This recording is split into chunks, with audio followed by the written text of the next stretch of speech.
मेरी पैदाइश देहात में हुई और जिस घर में पैदा हुई वहां माहौल में गुर्बत के फल हमेशा पके हुए देखे। जरी जमीन जो वरासत में वालिद साहब को मिली वो 4 एकड़ थी।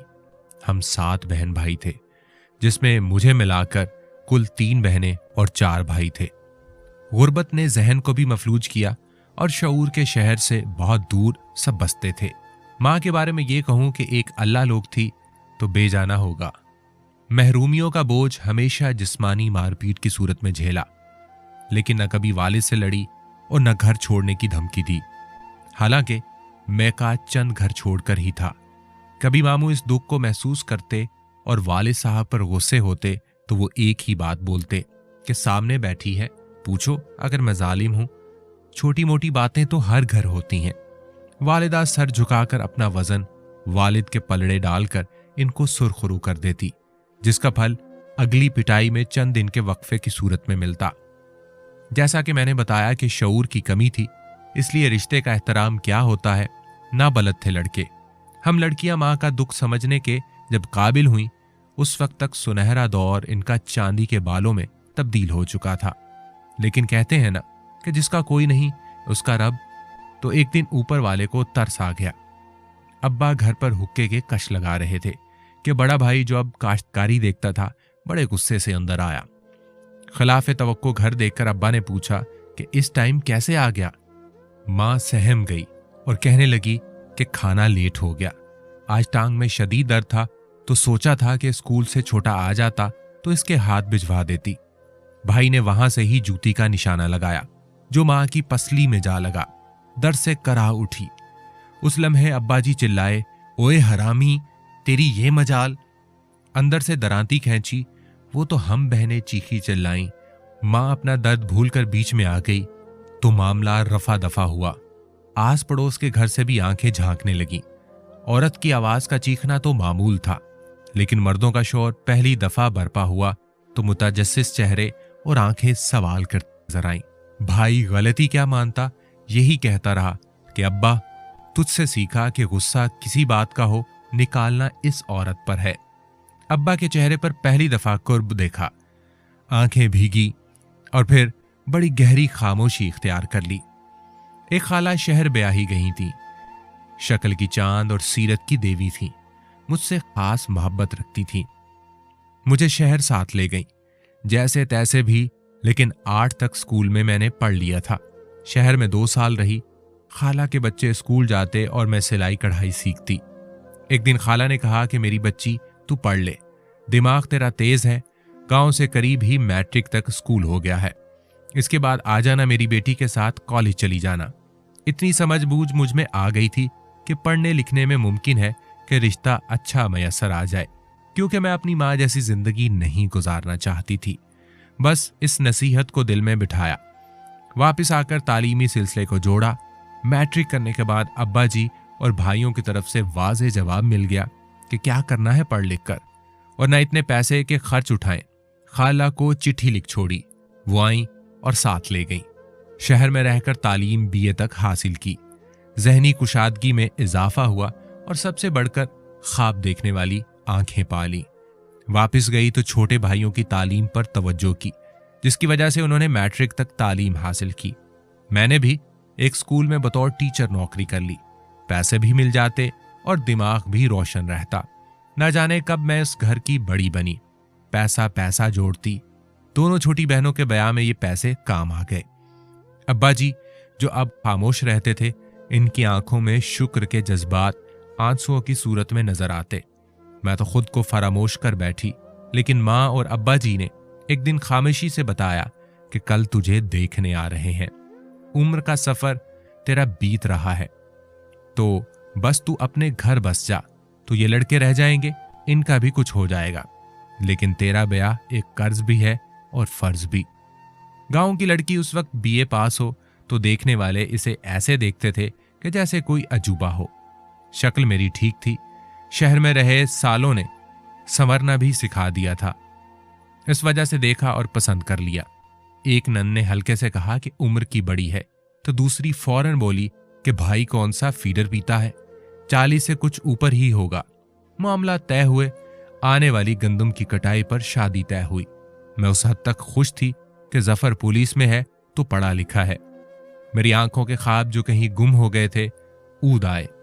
ताबीर करीब तर नजर आने लगी। हमारे गांव से कोई 50 मील पर मेरा ससुराल था। शहर से करीब था।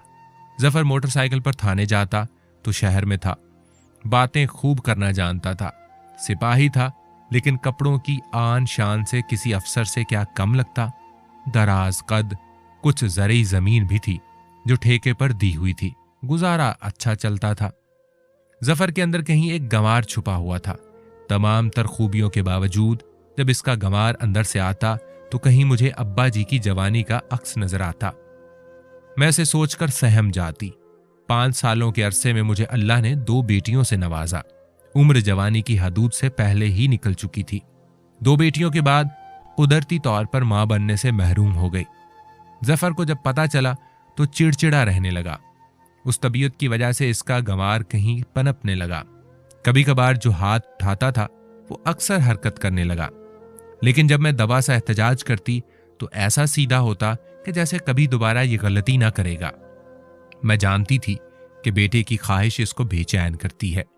इसका इजहार करता भी था, लेकिन अजीब फितरत का था कि जब मैं इसे कहती कि जफर तुम चाहो तो दूसरी शादी कर लो, क्या पता अल्लाह दूसरी से बेटा अता कर दे, तो फौरन कहता कि तू दिल ना छोटा किया कर, क्या पता दूसरी से भी ना हो तो जरूर सौकन तुझ पर लाऊं। और जब मैं खामोश रहती तो बेटे की महरूमी का जिक्र करता। सच पूछें तो मैं इसे समझ नहीं पाती थी, लेकिन उसकी तबीयत में चिड़चिड़ापन बढ़ता ही जा रहा था। मैं जो इसके अंदर के गंवार को पढ़ चुकी थी, इससे खौफजदा रहने लगी थी। एक दिन हांडी में नमक तेज हो गया तो इस जोर से मेरी गर्दन पर मुक्का मारा कि मुझे अपना आप डूबता महसूस हुआ। मैं जो चारपाई पर गिरी तो मुंह से झाग निकलने लगी। मेरी ऐसी हालत देखकर जफर घबरा गया। जल्दी से उठा, पानी के छींटे मुंह पर फेंके, गर्दन से उठाया, गालों को जोर जोर से तपाया, चीखने लगा कि होश कर। इसकी चीख ने डूबती हुई जिंदगी को गोया आवाज दी। मेरी आंखों की पुतलियां जो चढ़ चुकी थीं थम गईं। मेरे मुंह से फकत इतना निकल सका कि पानी। जफर ने जल्दी से पानी पिलाया। पानी अंदर गया और सांस बहाल हुई तो जैसे जफर की जान में जान आई। उस दिन तो मैं बच गई, लेकिन आने वाले दिनों में गर्दन पर लगा मुक्का मेरी तबाही का सबब बन गया। शुरू में मुझे चलने में दुश्वारी महसूस होती और आहिस्ता आहिस्ता मुझे अपना तवाजुन कायम करने में मुश्किल पेश आने लगी। इस वाक़े के बाद अगरचे मैं बच गई, लेकिन जफर के अंदर छुपे गंवार की मौत वाक़े हो गई। इसने बड़ी दिलजोई के साथ हाथ जोड़कर माफी मांगी। इलाज में कसर न उठा रखी, लेकिन मेरी हालत बदतर होती चली गई। आखिरकार बात न्यूरो सर्जन तक चली गई। सीटी स्कैन करवाया तो वजह पता लगी कि हराम मगज पर लगी चोट से जहन और जिस्म का बाहमी राब्ता निज़ाम कमजोर हो चुका और आने वाले दिनों में यह मुकम्मल नाकारा हो सकता है, जिससे मुकम्मल जिस्म बेहिस हो जाएगा। उस दिन जफर ने घर आकर पैर पकड़कर माफी मांगी, तड़पा, रोया, चिल्लाया, लेकिन यह सब बेसूद था। मैं माजूर होकर चारपाई पर पड़ गई। बच्चियां छोटी थीं, कैसे संभालती। मेरी मां अपनी बूढ़ी हड्डियों का बोझ उठाए मुझे संभालने आ गई। साल भर गुजरा तो एक दिन अब्बा जी मेरा पता लेने पहुंचे। हम तीनों ने एक फैसला किया। रात जफर जब ड्यूटी से वापस आया तो अब्बा जी ने इसे कहा कि जफर, हमने ये फैसला किया है कि तू दूसरी शादी कर ले। इसे हम अपने घर ले जाएंगे। मेरी घरवाली कब तक यहां बैठेगी? बच्चियां छोटी हैं, तू शादी करके औरत ले आ जो तुझे और इन बच्चियों को संभाल ले। इसको घर में जवान बहुएं हैं, मिलजुल कर संभाल लेंगी। जफर ने कुछ टाल मटोल के बाद हामी भर ली। एक रुखसत होकर आई तो दूसरी रुखसत होकर चली गई। हूटर बजाती एम्बुलेंस में मुझे उसी घर में मुंतकिल किया जहां से कभी मैं कार में रुखसत होकर जफर के घर गई थी। जिंदगी भागती थी, लेकिन मेरे लिए रींगने लगी। 2 भाभियां दिन को देखती और रात को मां। जफर हफ्ते में 1 दिन बच्चियों के साथ आता और कभी कभार मेरी सौकन को ले आता। हर दफा माफी मांगता और मैं खामोश हो जाती। पता नहीं क्यों वो उस बात पर इसरार न करता कि मैं अपने मुंह से कहूं कि मैंने इसे माफ कर दिया। मेरी जुबान से कजा, कभी दिल के नेहा खाने से भी इसके लिए माफी की सदा न आती। जब भी सौकन को साथ लाता तो मैं इसके पेट को देखती जो बढ़ता जा रहा था। उस लम्हे मुझे ऐसा महसूस होता कि मेरे जिस्म से उतरने वाला मांस मेरी सौकन के पेट में बच्चे की सूरत में मुंतकिल हो रहा है। मैं सूख कर पिंजर बन गई और मेरी सौकन 9 माह के पेट से। आखिर वो दिन आया कि जफर के यहाँ बेटा पैदा हुआ। बेहद खुश था। मिठाई का टोकरा लाया, गांव भर में तकसीम किया। उस दिन मुझे यकीन हो गया कि यह बेटा मेरे गोश्त से, जो मेरे बदन को छोड़ चुका है, उससे बना है। छिला पूरा हुआ तो जफर सौकन और बच्चे के साथ मुझे मिलने आया। सौकन ने बच्चा मेरे ऊपर लिटा कर कहा, यह हमारा नहीं, तेरा है। और मेरा यकीन कामिल हो गया कि इसका बदन मेरे गोश्त से बना है। वक्त मेरे लिए रेंगता ही रहा, लेकिन मुझसे दूर वो वक्त भाग रहा था। 2 साल गुजरे, मेरी सिर्फ आवाज बाकी रह गई थी। एक दिन जफर अकेला ही आया, मेरे कमरे में भी नहीं आया।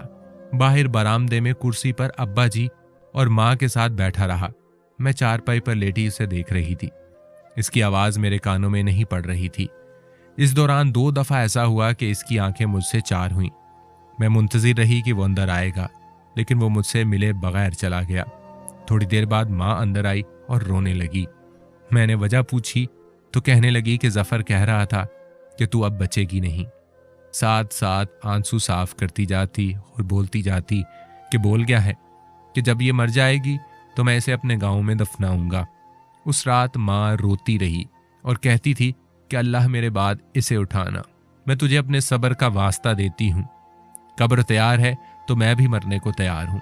उस रात माँ ऐसे करा रही थी कि मुझे वो दिन याद आ गया जब भाई ने जूती मारी थी तो माँ दर्द से कराही थी। न जाने क्यों मुझे माँ के कराने के बाद अब्बा जी की गहरी खामोशी याद आई और मैं अंदर से हिल गई। सुबह सवेरे सरहाने पड़ा मोबाइल चीखा तो आंख खुली। जफर के नंबर से फोन था। मैं समझ गई कि कल मुझसे मिले बगैर चला गया तो शायद इसलिए फोन किया। मैंने कॉल उठाई तो दूसरी तरफ से मेरी बेटी की आवाज थी, जो रोती हुई बता रही थी कि सुबह ड्यूटी से आते हुए अब्बू का मोटरसाइकिल पर एक्सीडेंट हो गया और वो मौके पर ही दम तोड़ गए। सोइम के बाद भाई ने बताया कि गोरकन कह रहा था कि जफर चंद दिन पहले आया था और कह गया था कि चाचा एक कब्र तैयार रखना, कभी भी जरूरत पड़ सकती है। उसके बाद से अब तक उस गांव में मशहूर है कि पुलिस वाला बड़ा अल्लाह वाला था। अपनी मौत का इसे इल्म हो गया था। मैं अब भी जिंदा हूं। दोनों बेटियां मेरे पास आ गई और एक दिन मेरी सौकन आई और जफर का बेटा मेरी गोद में डाल गई, ये कहकर कि जहां अब इसका रिश्ता हो रहा है वो लड़के को कबूल नहीं कर रहे। मेरा यकीन अब कामिल ईमान बन चुका था कि ये बच्चा मेरे गोश्त से ही बना है।